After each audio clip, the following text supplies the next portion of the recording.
I don't need the touchdown, it's right there. Oh, I know it's right there, right? No, score, go across, right? So testing your document with a screen reader, I will tell you that I have to pass a checker because that's part of my job, but I really don't care one way or the other. I want the user experience to be a good user experience. Bounding boxes is one of those really complex errors that we get when we use these complex checkers. It's trying to figure out, where does this box sit on the page? Doesn't matter for JAWS, doesn't matter for NVDA, doesn't matter for Apple VoiceOver. Literally no assistive technology cares where the B box is. So why would you spend an hour fixing B box levels manually by retagging them all So in wait, Acrobat? back up again. Yeah. The B box shows up as an error when you run a checker? Yes. Yeah. But you're saying, so what? I don't care about that error because it's irrelevant to the screen reader? Yeah, so the deal is, if I'm going to be perfect for my clients, I am Right. absolutely going to fix that. In Common Look, it is literally one click. You check a box and say, calculate the new B box. PD Fix, you can say, fix it, and you click the little plus. There are definitely ways to fix it.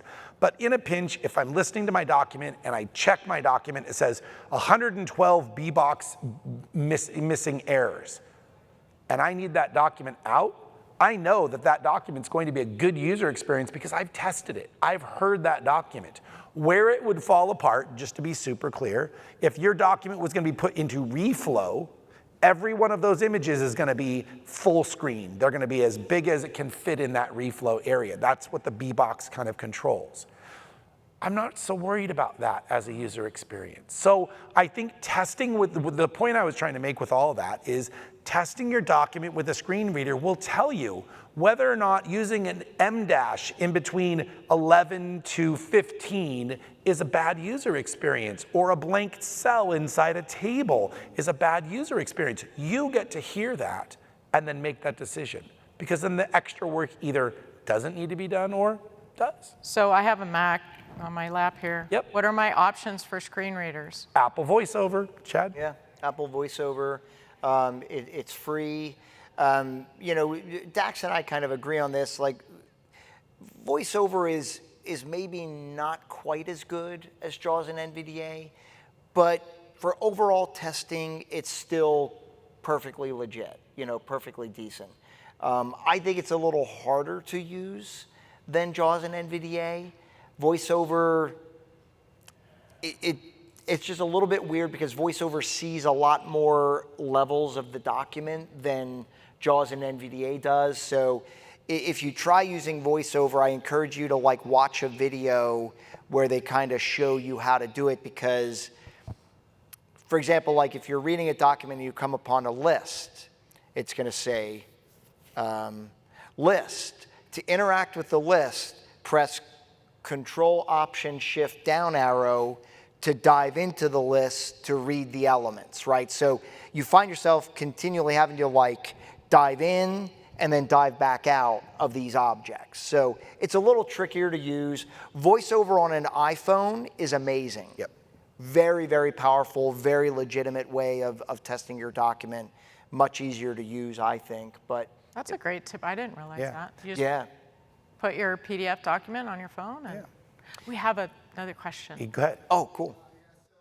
Yeah, so let's say in theory you have a 200-page annual report that was designed by an incredible designer, but he or she does not use paragraph styles, and these are reports that date back the last 6 years, and they are terribly not accessible.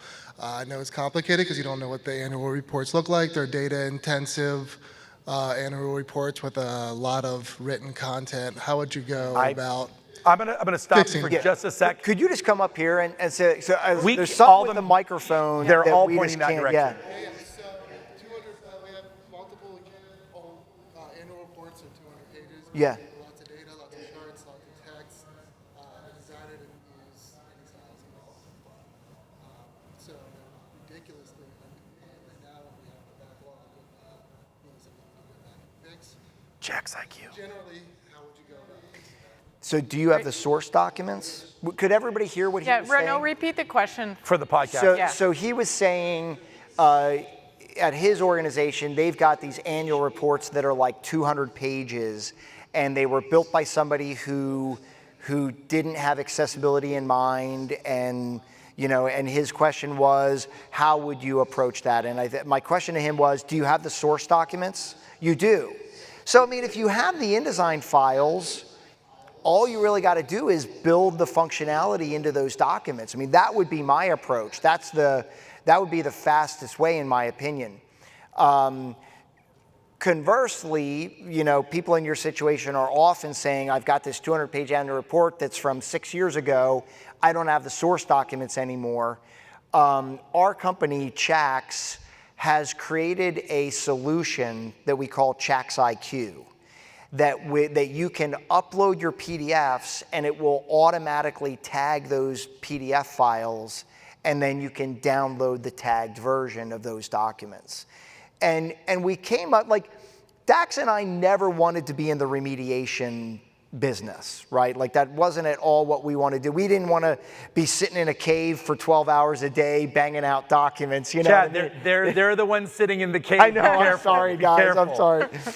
But so what we did realize was that a lot of our clients are in that situation. Usually people identify when they have inaccessible documents is during the web testing phase, where they're evaluating their website and they're testing all these things, and they get to the bottom of the list and it's like, oh, by the way, you've got 600 PDFs on your website that are not accessible, right? I see her shaking her head. I see some of you guys. And so we were like, we need a way to help these people, right? Like, we want a way to help these people, because handing somebody 600 PDFs is going to cost you a fortune, right? Even if you go overseas, even, it's going to be expensive.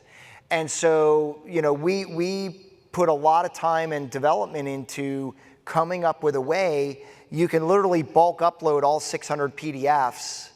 It'll tag them all, and then you can just download them, and they will be automatically tagged. The disclaimer there, just to peel back, is that it improves the accessibility of those documents. It doesn't make them perfect. Acrobat has auto tag as well. We feel our methodology is a little better than auto tag, but there's still work to be done. And in fact, we just released another tool for forms that allows you to quickly tag a form, and it is 100% accurate, because you're the one kind of just matching the form field to the label, and then it does the rest. It's outstanding. So bulk is a huge thing, and I would even go a little step further and say I probably wouldn't go back to the source file if I was never going to use that document again. But if I'm going to use that document as my base for the next year, I absolutely want to go back and make those styles correct. But if the cake's already baked, yeah, I'm probably just going to tag the PDF and move on. Great answer. I was wondering the same thing. You always want to go back to the source file if you're going to continue to do more work with it, or start with a fresh new template. Yeah, we call that born accessibility. So yeah. Fantastic. Well, does anybody else have any questions from the audience? We really appreciate you being here. It's a lot more fun to have a conversation in front of people and not talking to ourselves on the screen. We can wrap this up. I want to thank you for being here, and everybody that's listening to the recording, thanks for tuning in to the Creative Pro podcast. If you enjoyed this episode, we have lots more. We continue to publish podcasts. Chad and Dax have their own podcasts. Chax Chat will be publishing this out and sharing it on YouTube with both channels. Be sure to follow us, the Creative Pro podcast, and share it with your fellow designers if you liked what you heard. And don't forget, podcasts is the code to get $100 off any future event. We have a couple more events coming up this year. We have Design and Marketing and Design and AI in September. We have Design and Accessibility, 4 days of accessibility training in October. And then we have the InDesign conference in December. You can go to creativepro.com events and get the whole lineup and dates, because I wasn't prepared enough to have them in front of me right now. Sorry about that. So we'll wrap it up with that. And until the next time, just keep learning, keep improving, and What else do I need to say, guys? Thank you. Thank you for being Some here. accessibility is better than no accessibility. go. There's your closing thought, right? Start small and you'll get there. Thank you.